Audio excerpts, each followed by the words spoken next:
नमस्ते दोस्तों, हमारे चैनल में आपका स्वागत है। मैं हूं आपका अपना ब्रिटू और आज हम बात करने वाले हैं हमारे प्यारे से ग्रह धरती माँ के बारे में। जी हाँ दोस्तों, आज हम जानेंगे धरती के बारे में 10 ऐसे मजेदार फैक्ट्स जो आपको हैरान कर देंगे। तो क्विकली रेडी हो जाओ क्योंकि ये सफर बहुत ही मजेदार होने वाला है। अरे दोस्तों, क्या आपने कभी सोचा है कि धरती घूमती क्यों है? ये सवाल वाकई में बहुत दिलचस्प है और इसके पीछे की वजह जानना भी उतना ही मजेदार है, नहीं ना? अरे यार, सोचने वाली बात है। धरती का ये घुमाव हमारे जीवन को कितना प्रभावित करता है, ये जानकर आप हैरान रह जाएंगे। धरती अपनी धुरी पर घूमती रहती है, बिल्कुल एक लट्टू की तरह। ये घुमाव धरती के अस्तित्व का एक महत्वपूर्ण हिस्सा है और ये घुमाव इतनी तेजी से होता है कि हमें पता भी नहीं चलता। धरती की सतह पर हम इस गति को महसूस नहीं कर पाते, लेकिन ये गति हमारे जीवन के हर पहलू को प्रभावित करती है। इतनी तेजी से कि एक पूरा चक्कर सिर्फ 24 घंटे में पूरा हो जाता है। सोचिए, अगर धरती इतनी तेजी से नहीं घूमती तो क्या होता?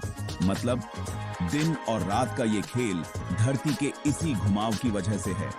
अगर धरती नहीं घूमती तो एक तरफ हमेशा दिन रहता और दूसरी तरफ हमेशा रात, वरना तो हमेशा एक ही तरफ दिन रहता और दूसरी तरफ रात। सोचो कैसा होता।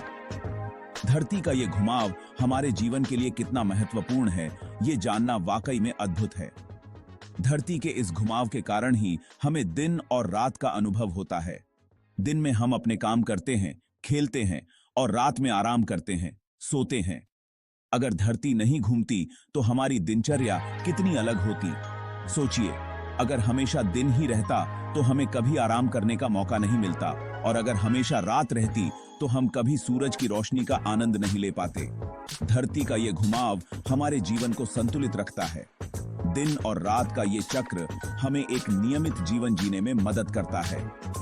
तो दोस्तों, अगली बार जब आप आसमान की ओर देखें और सोचें कि धरती क्यों घूमती है, तो याद रखें कि ये घुमाव हमारे जीवन का एक अभिन्न हिस्सा है।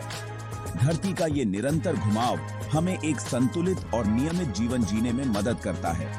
धरती का ये घुमाव वाकई में अद्भुत है और इसके बिना हमारा जीवन कितना अलग और कठिन होता। तो चलिए इस अद्भुत घुमाव का आनंद लें और धरती के इस चमत्कार को सराहें। दोस्तों, आपने सूरज की गर्मी तो महसूस की होगी, है ना? गर्मी के दिनों में जब सूरज सिर पर होता है तो उसकी तपिश से बचना मुश्किल हो जाता है। हम सबने कभी न कभी सूरज की तेज किरणों का सामना किया है और उस समय हमें छांव की कितनी जरूरत महसूस होती है। लेकिन क्या आप जानते हैं कि सूरज की किरणें कितनी खतरनाक हो सकती हैं? ये किरणें सिर्फ गर्मी ही नहीं बल्कि कई तरह की हानिकारक रेडिएशन भी लेकर आती हैं। सूरज की ये किरणें इतनी शक्तिशाली होती हैं कि अगर हम सीधे इनके संपर्क में आ जाएं, तो हमारी त्वचा और स्वास्थ्य पर बुरा असर पड़ सकता है। अगर धरती का मैग्नेटिक फील्ड ना होता तो सूरज की ये किरणें हमें भून कर रख देती। धरती का चुंबकीय क्षेत्र एक अदृश्य ढाल की तरह काम करता है जो हमें सूरज की हानिकारक किरणों से बचाता है। ये चुंबकीय क्षेत्र सूरज से आने वाली खतरनाक रेडिएशन को रोकता है और हमें सुरक्षित रखता है। जी हाँ दोस्तों, ये चुंबकीय क्षेत्र एक सुरक्षा कवच की तरह काम करता है और हमें सूरज की हानिकारक किरणों से बचाता है। इसके बिना हमारी धरती पर जीवन संभव नहीं होता। ये चुंबकीय क्षेत्र न सिर्फ हमें सूरज की किरणों से बचाता है बल्कि हमारे वातावरण को भी स्थिर रखता है। इसके बिना तो हम सब टोस्ट बन जाते। सोचिए, अगर ये सुरक्षा कवच ना होता तो हमारी धरती पर जीवन कितना कठिन हो जाता। इसलिए हमें इस अदृश्य ढाल की अहमियत को समझना चाहिए और धरती की सुरक्षा के लिए हमेशा सचेत रहना चाहिए।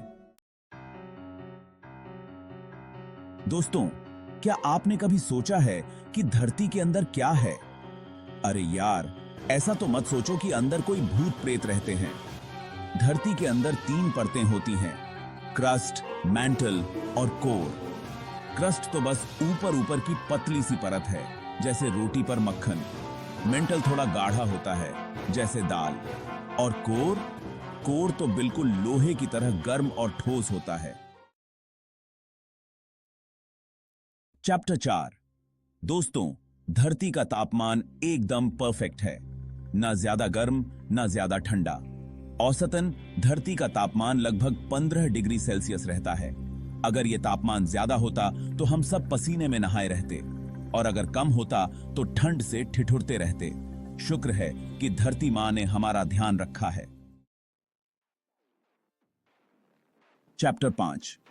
दोस्तों, क्या आप जानते हैं कि धरती पर जीवन कैसे आया? अरे यार, ये तो बहुत पुरानी कहानी है। लगभग 3.5 अरब साल पहले की बात है।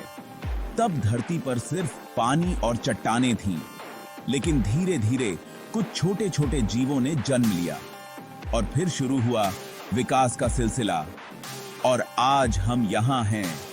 सोचो, कितना अद्भुत है ना। चैप्टर 6। दोस्तों, पानी तो जीवन का आधार है ना? बिना पानी के जीवन की कल्पना भी नहीं की जा सकती।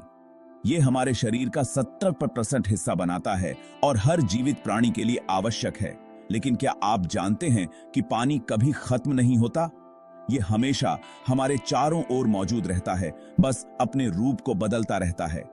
जी हां दोस्तों, पानी बस अपना रूप बदलता रहता है। कभी ये बर्फ बनकर पहाड़ों पर जमा हो जाता है, तो कभी बादलों में बदलकर आसमान में उड़ता है।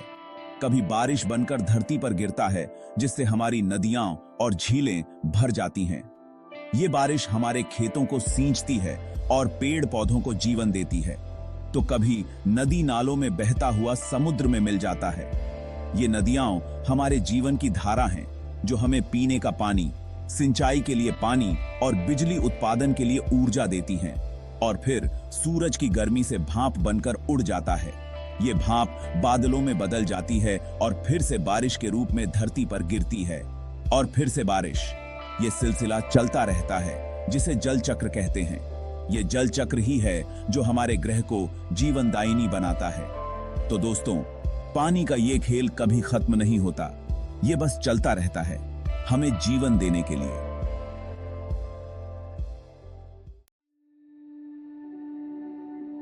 चैप्टर 7। दोस्तों, धरती को नीला ग्रह भी कहते हैं, क्योंकि यहां पर पानी ही पानी है। जी हां, धरती का लगभग 71% हिस्सा महासागरों से ढका हुआ है। मतलब धरती पर जमीन से ज्यादा पानी है। अब समझ आया ना, धरती को नीला ग्रह क्यों कहते हैं। चैप्टर 8। दोस्तों, आपने पहाड़ तो देखे ही होंगे, है ना? लेकिन क्या आप जानते हैं कि दुनिया का सबसे ऊंचा पर्वत कौन सा है? जी हां दोस्तों, वो है माउंट एवरेस्ट। ये पहाड़ इतना ऊंचा है कि आसमान को छूता हुआ लगता है। अध्याय चैप्टर 9। दोस्तों, जंगल तो धरती के फेफड़े होते हैं, है ना? ये हमें ऑक्सीजन देते हैं और प्रदूषण को कम करते हैं। और दुनिया का सबसे बड़ा वर्षावन है अमेज़न जंगल। ये जंगल इतना बड़ा है कि कई देशों में फैला हुआ है।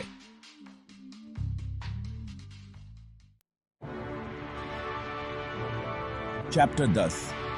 दोस्तों, रेगिस्तान तो रेत का समंदर होता है ना? यहां पर पानी की कमी होती है और गर्मी बहुत पड़ती है। और दुनिया का सबसे बड़ा गर्म रेगिस्तान है सहारा रेगिस्तान। ये रेगिस्तान इतना बड़ा है कि पूरा उत्तरी अफ्रीका घेर लेता है। इतना बीबा कंपामी वो कंबांदी का की थी। ओत्रो। दोस्तों, अगर आपको ये वीडियो पसंद आया हो तो लाइक और सब्सक्राइब करना न भूलें। और हां, हमें कमेंट में जरूर बताना कि आपको कौन सा फैक्ट सबसे ज्यादा इंटरेस्टिंग लगा। चलो, फिर मिलते हैं अगले वीडियो में। तब तक के लिए टाटा, बाय बाय।